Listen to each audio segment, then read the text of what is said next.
Hebreos capítulo 12, si Dios lo permite, vamos a considerar desde el versículo 15 hasta el versículo 17.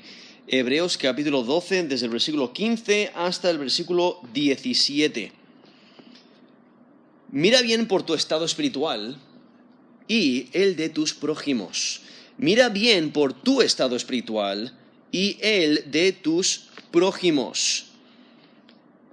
Aquí en Hebreos capítulo 12, el versículo 14, desde el versículo 14 hasta el versículo 17, está haciendo una transición de temas. Y en el versículo 14 acaba de exhortar a los creyentes a seguir la paz con todos y la santidad, sin la cual nadie verá al Señor. Entonces, hay que seguir la paz, reflejar la paz de Dios, porque nuestro Dios es un Dios de paz. Tenemos que acercarnos a Él por medio de Jesucristo para poder tener paz con Él. Tenemos que anunciar las nuevas de paz. Tenemos que anunciar el Evangelio para que otras personas puedan tener paz con Dios. Tenemos que reflejar esa paz en nuestras relaciones. Entonces, por eso debemos de perseguir, o sea, hacer todo lo posible para hacer la paz, para estar en paz con todos. Pero también seguir la santidad. Entonces, nuestro Dios es un Dios santo, es perfecto, es puro, y nosotros debemos de reflejar esa santidad. Sed santos como Él es santo, es lo que nos dice la Escritura. Y la única razón por la que podemos ser santos es por la obra de Cristo en la cruz por nosotros. Al poner nuestra fe en Cristo como Señor y Salvador, recibimos la justicia de Jesucristo, recibimos la santidad de Jesucristo. Él toma sobre sí mismo todo nuestro pecado y Él muere en la cruz por todos nuestros pecados y entonces nosotros recibimos esa justicia. Él muere en nuestro lugar y por ello somos santos delante de Dios, no por nuestros méritos, sino por los méritos de Jesucristo. Y es por eso que podemos estar en la presencia del Señor. Y como nos dice aquí, versículo 14, seguir la paz con todos y la santidad sin la cual nadie verá al Señor. Entonces, al haber puesto nuestra fe en Cristo como Señor y Salvador, podemos estar en la presencia de Dios porque tenemos paz con Dios, somos santos por la obra de Cristo en la cruz y entonces debemos de vivir en esa santidad. Debemos de ser santos como Él es santo. Y entonces para seguir la santidad es imprescindible eliminar lo que sea un obstáculo. Entonces por ello aquí desde el versículo 15 hasta el versículo 17 presenta tres peligros. Nos presenta tres peligros a esa paz y esa santidad que hay que reflejar en la comunidad de creyentes.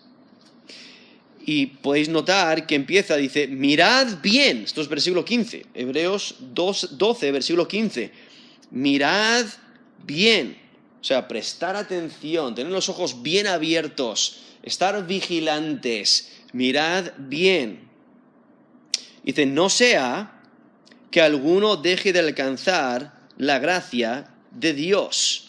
O sea, vemos ese primer peligro que es caer corto de la gracia de Dios. El segundo, que brotando alguna raíz de amargura os estorbe y por ella muchos sean contaminados. Entonces el segundo peligro es permitir que la contaminación del pecado manche la comunidad de creyentes. Y luego el tercero, lo vemos en el versículo 16 y 17, cuando dice, no sea que haya algún fornicario o prófano como Esaú, que por una sola comida vendió su primogenitura. Porque ya sabéis que aún después, deseando heredar la bendición, fue desechado y no hubo oportunidad para el arrepentimiento, aunque la procuró con lágrimas.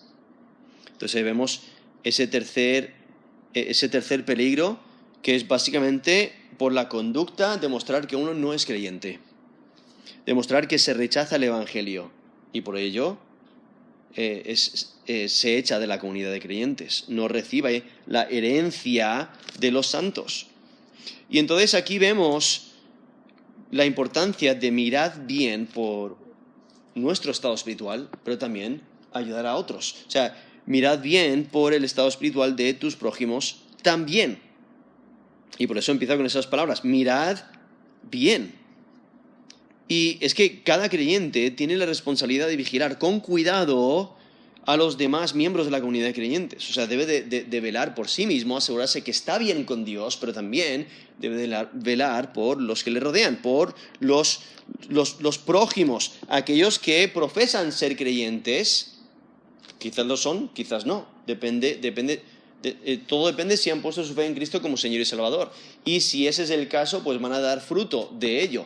Si no dan el fruto de ello, pues van a reflejar el reino de las tinieblas. Y entonces hay que tener cuidado porque ese mal ejemplo puede impactar a otros en la comunidad y puede dañar. Y por eso hay que mantenerse vigilante, hay que estar alertas. Ahora podéis notar aquí que dice mirad bien, o sea, esa vigilancia cristiana es la respuesta apropiada ante el peligro que amenaza a toda la comunidad de creyentes. Porque aquí vemos el primer peligro cuando dice no sea que alguno deje de alcanzar la gracia de Dios. O sea, aquí hay personas que se reúnen con la comunidad de creyentes, pero hay personas en esa congregación que no han puesto su fe en Cristo como Señor y Salvador. Entonces, están rodeados de creyentes, quizás leen la Biblia, cantan los himnos, tienen comunión con otros creyentes, pero nunca han puesto su fe en Cristo como Señor y Salvador. Han escuchado el Evangelio vez tras vez, pero nunca se han apropiado de él, nunca han creído en Jesús como Señor y Salvador. Y entonces, por eso aquí dice, no sea que alguno deje de alcanzar la gracia de Dios. Ahora, aquí el término gracia es otra manera de referirse a la salvación en Cristo Jesús.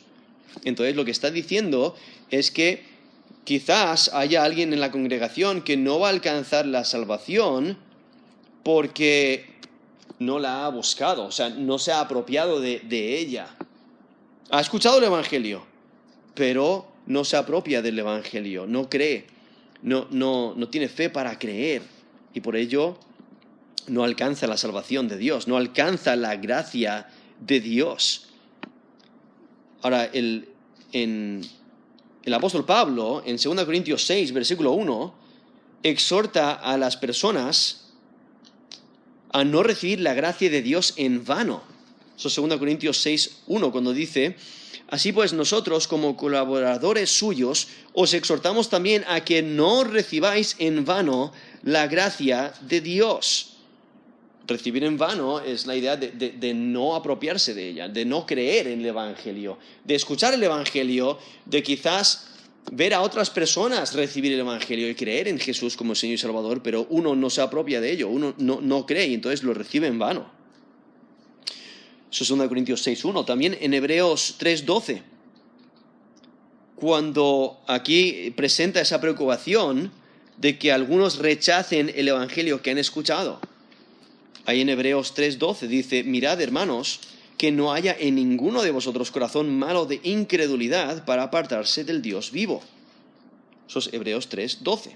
Entonces hay personas que profesan ser seguidores de Cristo, ser seguidores de Dios, profesan creer la palabra de Dios y creer el Evangelio, pero al tener un corazón incrédulo, al tener un corazón que está lleno de maldad, no se quieren arrepentir de su maldad, entonces lo que hacen es se apartan del Dios vivo para seguir el camino erróneo, porque no han creído en el Evangelio. Entonces por eso, ahí dice en Hebreos 3.12, mirad hermanos, que no haya en ninguno de vosotros corazón malo de incredulidad para apartarse del Dios vivo. Y es que es necesario creer en Jesús como Señor y Salvador, es necesario apropiarse de esta gracia que Dios ofrece.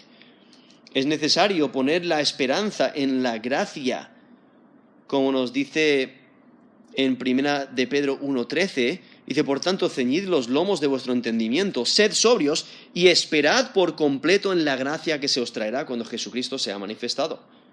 Otra vez está hablando de la salvación que se completa con la venida de Cristo. O sea, el creyente disfruta de la salvación cuando pase a la eternidad. O sea, se completa la salvación y no tiene que batallar más contra el pecado. Pero el creyente debe de esperar, debe de tener su esperanza en la palabra de Dios, la esperanza en Jesucristo y en que, como nos dice ahí, que se os traerá cuando Jesucristo sea manifestado. Entonces, esperar en esa salvación. Eso es 1 Pedro 1, versículo 13.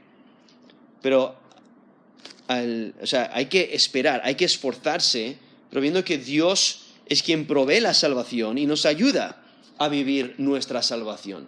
Él es quien nos ofrece la gracia y nosotros tenemos que aceptar la gracia, pero también tenemos que ocuparnos de la gracia, tenemos que ocuparnos y poner en práctica nuestra salvación.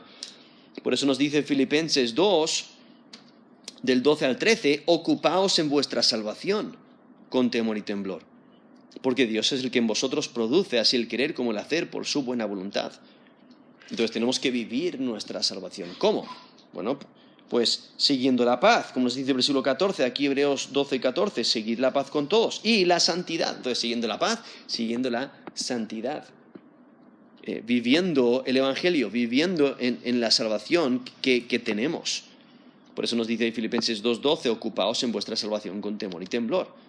Pero también dependiendo de la ayuda de Dios, porque Él nos capacita para vivir nuestra salvación. Por eso nos dice Filipenses 2:13, porque Dios es el que en vosotros produce así el querer como el hacer por su buena voluntad. Y entonces hay que reconocer, necesitamos la ayuda de Dios. Y por eso hay que acercarse al trono de gracia para recibir la gracia. Como nos dice Hebreos 4:16. Acerquémonos, pues, confiadamente al trono de la gracia, para alcanzar misericordia y hallar gracia para el oportuno socorro. Entonces nos acercamos al trono de gracia, y la razón por la que podemos acercarnos al trono de gracia es por la obra de Cristo en la cruz. Y porque hemos alcanzado la gracia, hemos recibido la gracia, y entonces, ¿qué es lo que hallamos cuando acudimos a Él en oración? Hallamos gracia, para alcanzar misericordia y hallar gracia para el oportuno socorro. Entonces Dios nos da todo lo que necesitamos en la situación en la que estamos para vivir una vida que le agrada. Entonces eso es Hebreos 4:16. Pero entonces podéis notar aquí que dice aquí en Hebreos 12, versículo 15, mirad bien, no sea que alguno deje de alcanzar la gracia de Dios. Entonces asegúrate que has puesto tu fe en Cristo como Señor y Salvador, y vela por otros y comunícales el Evangelio para que ellos puedan alcanzar la gracia. Pero también nos menciona aquí el versículo 15 que brotando alguna raíz de amargura os estorbe y por ella muchos sean contaminados. Entonces, hablando de velar en la comunidad de creyentes, hay que estar alertas, porque cuando brota algún pecado en la congregación, es necesario erradicarlo. Si no se elimina, es posible que contamine a muchos, porque las personas siguen el ejemplo de otro. Entonces, si uno persiste en su pecado y no se le reprocha y no se erradica ese pecado, es posible que contamine a otros. Y es que rechazar la fe se vuelve una raíz amarga que afecta a otros. Por eso la primera parte del versículo 15 menciona a una persona que no se ha apropiado del Evangelio, sino que lo ha rechazado, y eso impacta negativamente a otros. Y es que una raíz amarga, por eso lo llama aquí raíz de amargura, una raíz amarga produce fruto tóxico e impacta a las plantas a su alrededor. Y entonces, esta descripción, cuando dice brotando alguna raíz de amargura os estorbe, por ella muchos sean contaminados, realmente está pensando en el Antiguo Testamento. Porque en Deuteronomio 29, del 16 al 21, aquí Moisés lo que hace, inspirado por Dios, él advierte del peligro que ocasiona que una persona de la comunidad se desvíe del Dios verdadero para adorar a dioses falsos. Entonces está hablando de personas que se desvían del camino correcto, se desvían del Dios verdadero y empiezan a adorar dioses falsos. Entonces son son apóstatas, que rechazan la fe.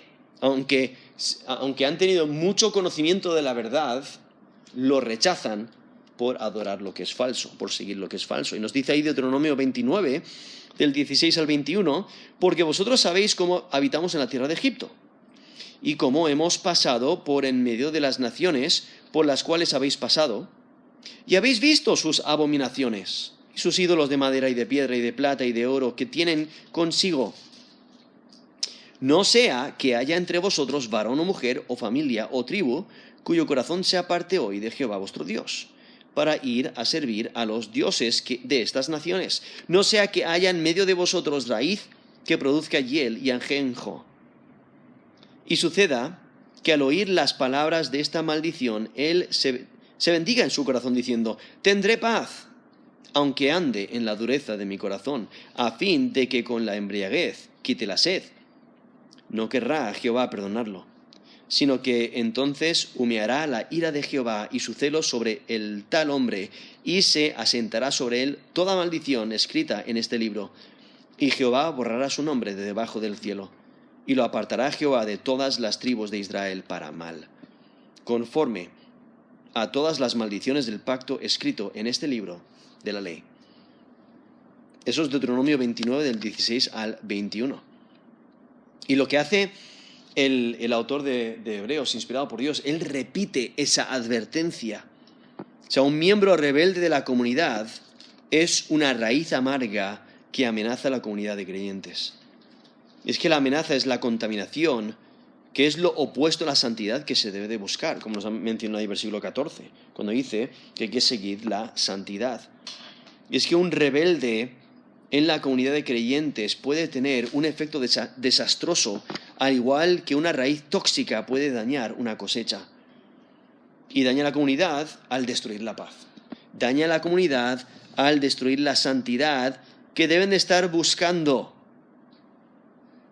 Y entonces, por ello, hay que mantenerse alertas, hay que mirar bien para que si un pecado brota en la comunidad de creyentes, es necesario erradicarlo para que no contamine a otros.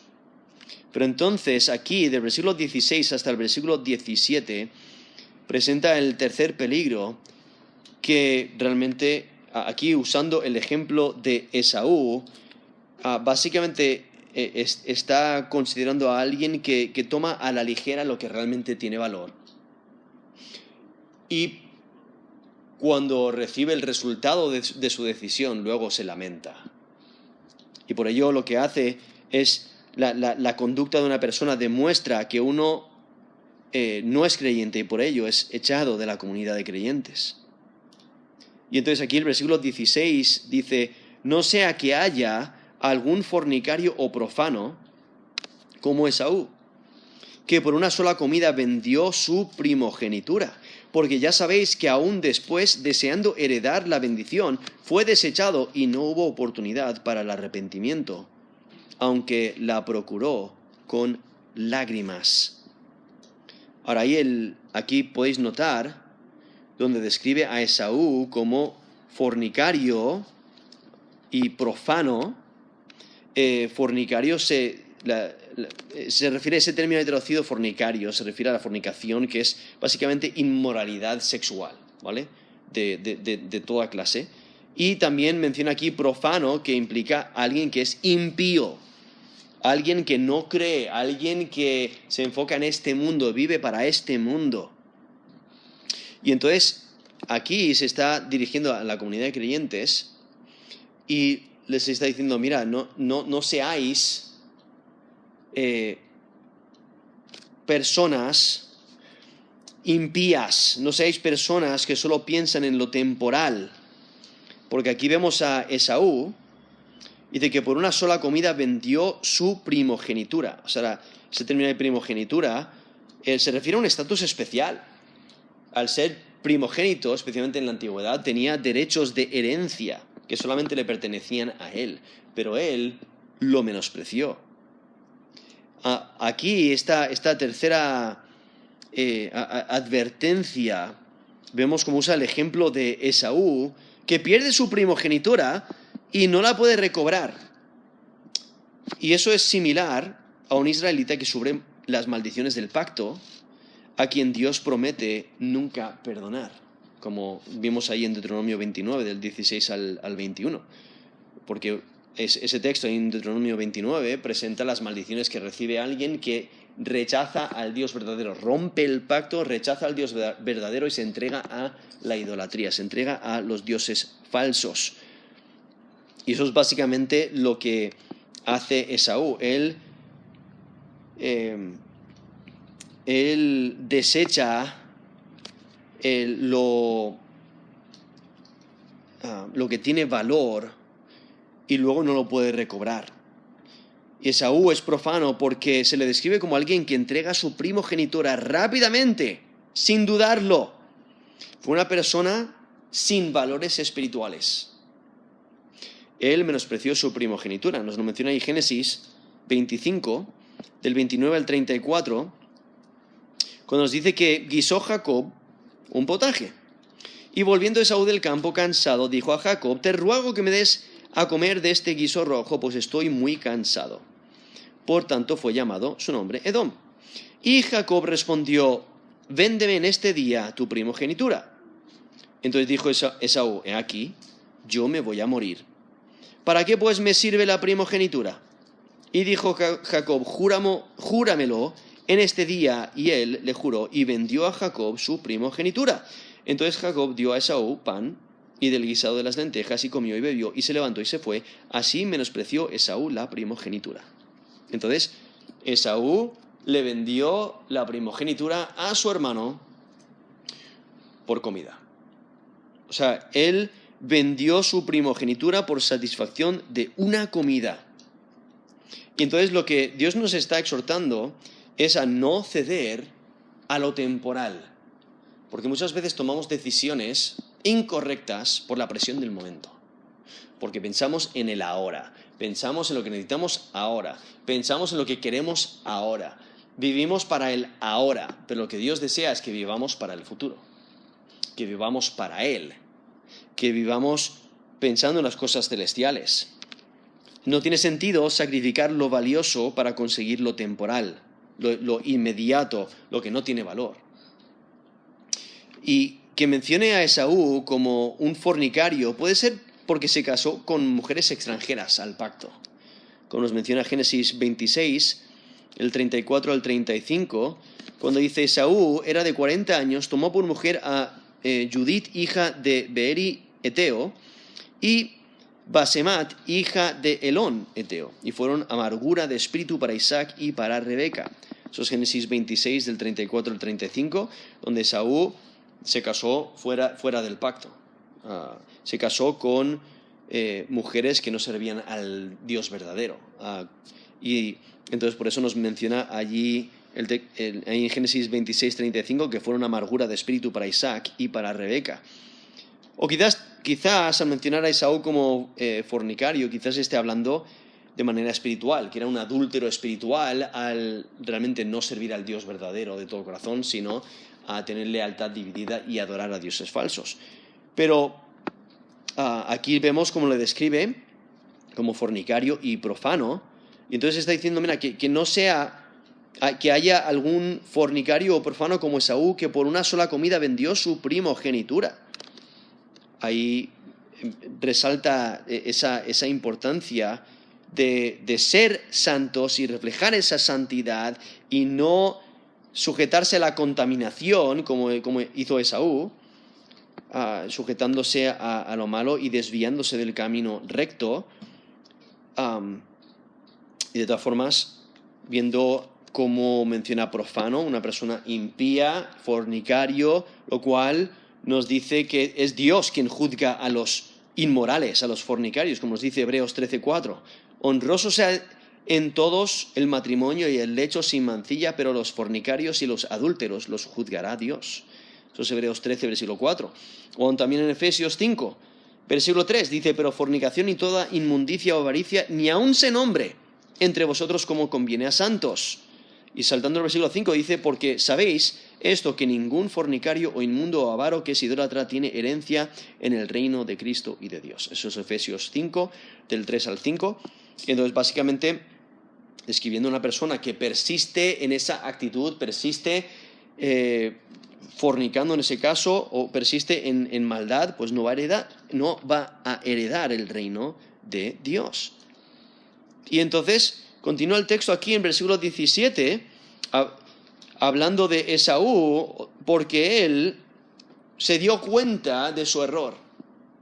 Y entonces, cuando no pudo conseguir esa bendición, esa primogenitura, pues entonces lloró, o sea, lo lamentó.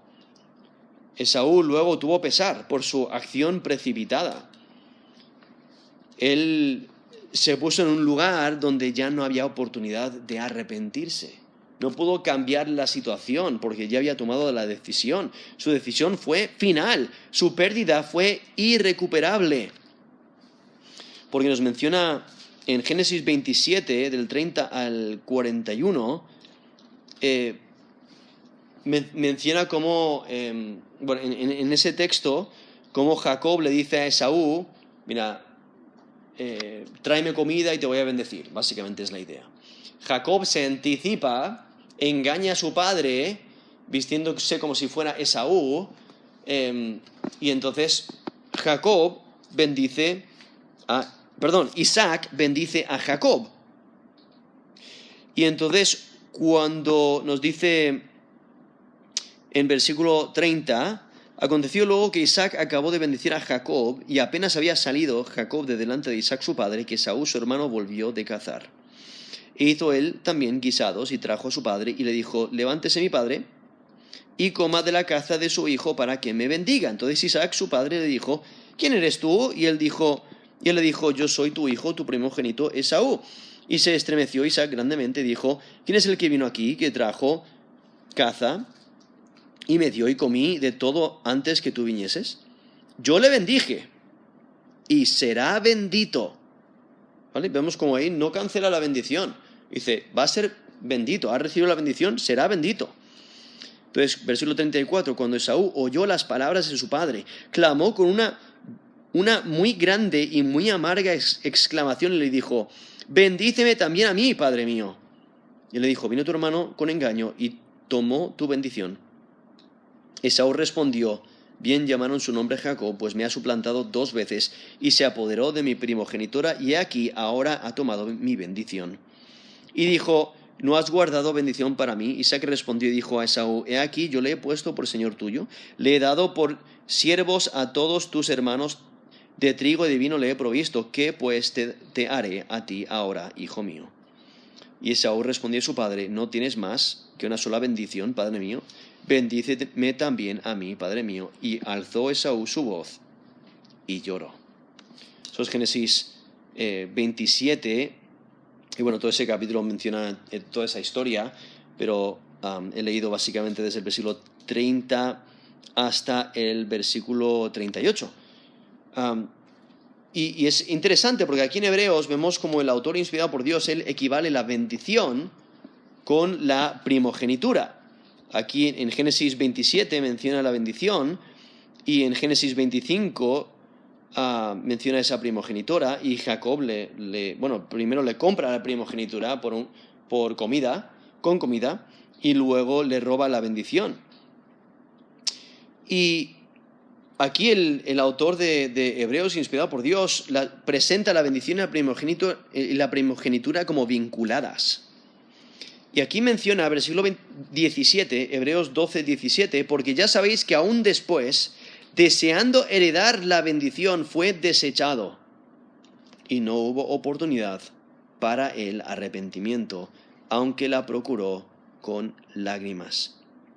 Ahora, aquí en versículo 17, hay que entender que no es que Esaú estaba buscando arrepentimiento, sino que buscaba bendición. Porque en ese texto ahí en Génesis, describe a Esaú buscando la bendición de su padre. Y no es que estaba buscando que su padre cambiara su decisión, sino que lo que resalta es que la decisión de Esaú fue final. No había oportunidad de cambiar la situación. La advertencia es que aquellos que rechazan las bendiciones de Dios después de experimentarlas no las disfrutarán por su falta de arrepentimiento. Como nos dice Hebreos 10:29. ¿Cuánto mayor castigo pensáis que merecerá el que pisoteare al Hijo de Dios y tuviere por inmunda la sangre del pacto en la cual fue santificado e hiciere afrenta al Espíritu de gracia? Eso es Hebreos 10, del versículo 29. Entonces, básicamente, una persona que ha escuchado el Evangelio, que tiene mucho conocimiento del Evangelio, pero aún así rechaza el Evangelio, pues por esa rebeldía, por esa terquedad, por esa falta de arrepentimiento, llegará el día cuando va a ser demasiado tarde y lo va a lamentar. Es que aquellos que sacrifican lo valioso por algo temporal, después lo lamentarán. Es que la pérdida de los privilegios de Esaú fue irrevocable. Y por eso aquí nos está alertando, diciendo, mira, si rechazas el Evangelio, rechazas la salvación que se encuentra exclusivamente en Jesucristo, esa decisión es irrevocable. Lo vas a lamentar. Y por ello aquí nos está exhortando a mirad bien, ¿no? Mirad bien por nuestro estado espiritual y por el de nuestros prójimos.